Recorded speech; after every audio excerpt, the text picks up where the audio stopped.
महाराजांबद्दल बोलू इच्छितो. हा जो इतिहास लिहिला तो कोणी ऐरा गैरा नव्हे.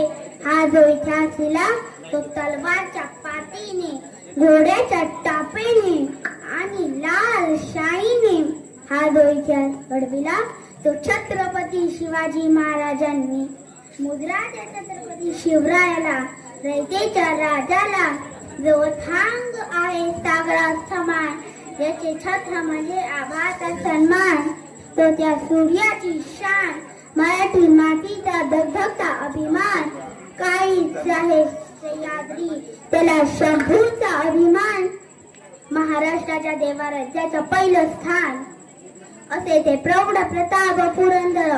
क्षत्रिय कुलावतांस सिंहासनाधीश्वर, महाराजाधिराज योगीराज श्री श्री श्रीमंत श्री छत्रपती शिवाजी महाराज की.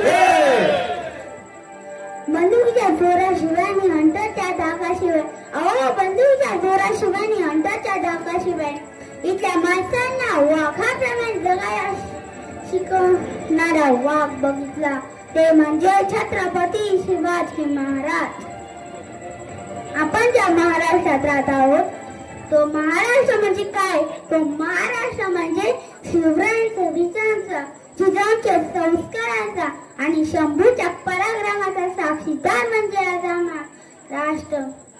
कष्टकरी शेतकऱ्यांचा, दीनदलितांचा, हुतात्म्यांच्या बलिदानाचा आणि ते दिल्लीच्या तख्ताला घाम फोडणाऱ्या जिगरबाज मर्द मावळ्यांचा हा महाराष्ट्र. जिगरबाज मर्द मावळ्यांचा हा महाराष्ट्र. अशा या महाराष्ट्राच्या मातीत 19 फेब्रुवारी 1630 रोजी एका रत्नाचा जन्म झाला ते म्हणजे छत्रपती शिवाजी महाराज. छत्रपती शिवाजी महाराजांनी वस्तू वापरली आणि माणसं जपली. आपण तर वस्तू जपतो, माणसं वापरतो. शिवाजी महाराजांनी आपल्या दूरदर्शनी इतिहासावर सुवर्णाक्षरांनी इतिहास लिहिला. यातली एक गोष्ट मला तुम्हाला सांगावीशी वाटते.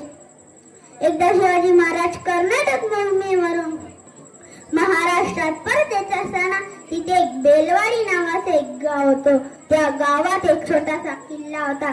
त्याची ठाणेदारी मल्लम्मा देसाई होती. दादोजीने वाटलं की जाता जाता हा किल्ला घेऊन जावा. दादोजींनी थोडे सैन्य केले आणि त्या मल्लम्मावर चाल करून गेले. मल्लम्मा ही जिज्जीची चिकाटीची ठाणेदारी नव्हती. त्यांच्या समोर मावळ्यांचा पराभव झाला.